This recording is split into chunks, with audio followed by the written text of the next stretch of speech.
AVC, how's it going? I just watched Fred's 1980 video, 10 cracking choices, so I thought I'd show you my list. In my last video, maybe the one before, I did mention that I thought that this sort of period of 1979, 1980 is the golden period for British music. That's my opinion anyway, so I thought I'd show 10 British albums. Um, that's the idea. Actually, just before I kick off, I'll put a couple of records up there, all records from 1980. George Benson, Gimme the Night, Heatwave, and the Brothers Johnson. Earlier in the week we heard about Rod Temperton passing away. Obviously everybody talks about him having written tunes on Off the Wall and Thriller for Michael Jackson, but he wrote so much great stuff and heavily features on all of those three albums. So particularly the George Benson, which was produced by Quincy Jones as well. So he wrote all the big tunes on that album. So yeah, great stuff. So that's three great Rod Temperton albums from 1980. But anyway, right. First album, The Jam, Sound Effects. This is definitely my favourite Jam album.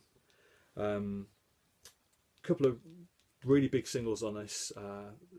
Start was a #1 single in the UK, and That's Entertainment is just one of the classic Jam songs. This is an original copy on Polydor. Yeah, the Jam are funny really because they were such a big singles band. As I say, at this time they were easily the biggest band in the UK. But their albums, whether they ever made a perfect album, I'm not sure about that. But this is, I think, of the 6 studio albums, this is my favourite by far. So yeah, the Jam Sound Effects. Right, okay. Now Fred showed this. This is Young Marble Giants, Colossal Youth. To be honest, a relatively recent purchase for me. Yeah, this is the original copy on Rough Trade. I know Fred showed the nice reissue. Not necessarily an expensive record. Basically, it's a post-punk. They're a Welsh band, 3-piece, guitar, bass, a female vocal with occasional keyboard as well. Very minimal instrumentation. Yeah, a very distinct sound. But yeah, a really nice record. But as I say, I've only picked this up in the last 12 months. But yeah, great album. So yeah, Young Marble Giants, Colossal Youth. Okay, now this next album is actually the first album that I ever owned. This isn't my original copy. I only had my original copy when I was 5-6 years old, so you can imagine what state it was in. But obviously I've since rebought it. This is Adam and the Ants, Kings of the Wild Frontier. Listening to this record now, it's amazing to think how big some of these tunes were off this record, particularly the title track, Kings of the Wild Frontier. It's just a strange sounding record with that Burundi drumming. And as with Ant Music and Dog Eat Dog, which are the other singles off this album, they're all top 5 records, which is, yeah, strange to think now, but yeah, a great album. I saw him play this live last year. Still sounds great. The songs stand up well, so yeah, one of my favourite albums, Adam and the Ants, Kings of the Wild Frontier. Okay, I don't show much in the way of hard rock, but I will do today. This is Motorhead's Ace of Spades album.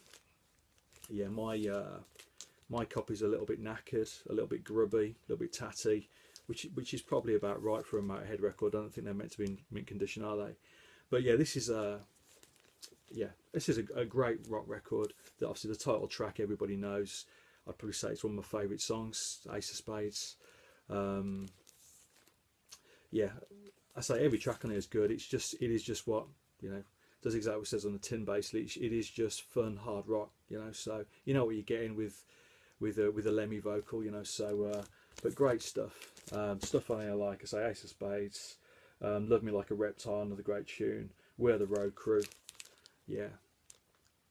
I think obviously since Lemmy died earlier in the year, this album's become a lot more readily available. I think it was reissued not long after his death, so you pick it up pretty cheaply now. Nice reissue. So yeah, Ace of Spades. Okay. Squeeze, Argy Bargy. James Griffiths, the vinyl professor, he made a video recently about Squeeze. I think he showed 10 of their albums that he's got on vinyl. I think this is their best album, Argy Bargy. A couple of nice singles on here, Pulling Myself from the Shell, Another Nail in My Heart. I think a little bit like the Jam, I suppose they are still, yeah, they're more of a singles band than an albums band. Whenever we go as a family go on a on a car journey. One of the first CDs that goes in the car is their best of. Their singles are faultless basically, but yeah, this is a really nice album. I think this is the best of the bunch. Yeah, it's an interesting setup. Glenn Tilbrook writing the lyrics. Sorry, Chris Difford writing the lyrics and Glenn Tilbrook writing the music, similar to the whole sort of Elton John and Bernie Taupin setup. But yeah, it really works. If you see Glenn Tilbrook now, if you see Squeeze now, but he just tours solo at the moment, his voice hasn't changed. You know, most singers, their voice gets lower over time. His is absolutely spot on. Just a wonderful singer and a great guitarist as well. I think last time I saw him play an acoustic set, he did a version of Hendrix's Voodoo Child on a 12-string acoustic. Absolutely incredible. So yeah, highly recommend seeing him if you haven't got a chance before. But yeah, Squeeze Argy Bargy. Okay, Fred showed this record as well. This for me is the best British reggae record. I said before about British reggae having a very different sound to that of Jamaican reggae.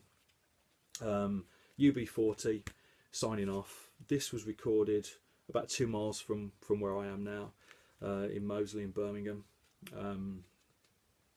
Yeah, I mean, many of you will know UB40 for their later 80s stuff, much of which I think is just totally unlistenable personally, but the first 2 albums, this and Present Arms, are, I say, reggae classics. Double A side singles released off this, which is Food for Thought and King, which I think is probably one of the best singles of the year. This is the 2 record version, which has got the additional 12-inch. But yeah, if you haven't got that, you know, check it out. Okay, in a similar vein, more specials by the Specials. I showed their debut for 1979. I had to include this for 1980.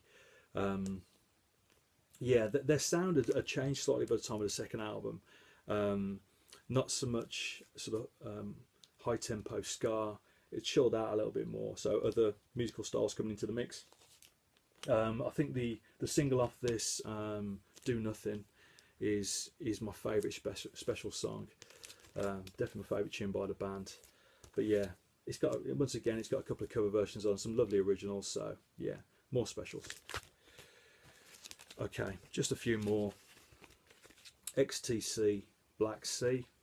I know that some of the guys, sorry, that's the actual cover. The original came in this sort of greeny coloured envelope, but yeah, it's I know that some of the guys have showed XTC albums for 78 and 79. I love the 2 albums I put out in 78.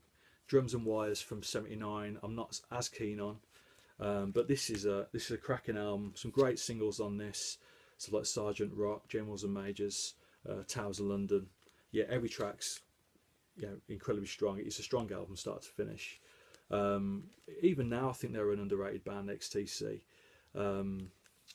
You know, some of the songs that they've written over the years should have been absolutely massive, but you know, sort of U2 massive, but I don't know, just never happened like that for them. But yeah, this is a great album, and I say consistent from start to finish. So XTC Black Sea. This was the other one that Fred showed, which is Teardrop Explodes Kilimanjaro. This is the slightly later pressing. I think this was a pressing from 81. It's got a different cover to the original sleeve with the band on. Yeah, I mean this again has got, I was saying about some of the records here and the big singles on it. This single, I think this album has got 6 singles on it from the time. Stuff like Sleeping Gas, Treason, and of course Reward. Reward I think was added at a later date. Actually, I don't think it was on the original pressing, but yeah, this is just a great album. Julian Cope, you know, he's always interesting. Solo stuff is always interesting. Yeah, it's on Mercury.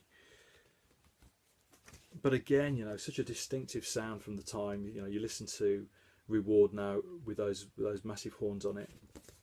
It's a great single, and nothing else sounded like it, you know. So yes, I had to include that. Teardrop Explodes Kilimanjaro. Okay, one more. Might be seen as a bit of a strange choice, but I'm going to put it in anyway. Buggles, The Age of Plastic.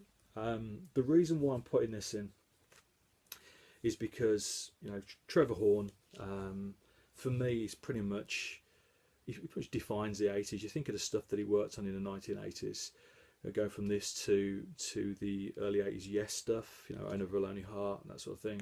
Then the Frankie stuff, you know, Relax, Two Tribes, that was all him, working with the likes of the Pet Shop Boys. You know, it's a very 80s sound, so big tunes from that decade, and this is the start of it really with the Age of Plastic. Again, not necessarily great all the way through, but 3 massive singles on here. Video Killed the Radio Star. The Plastic Age is one of my favourite tunes from the 80s, and Clean Clean I think was the other single. So yeah, 1980 Buggles. There you go. Cheers.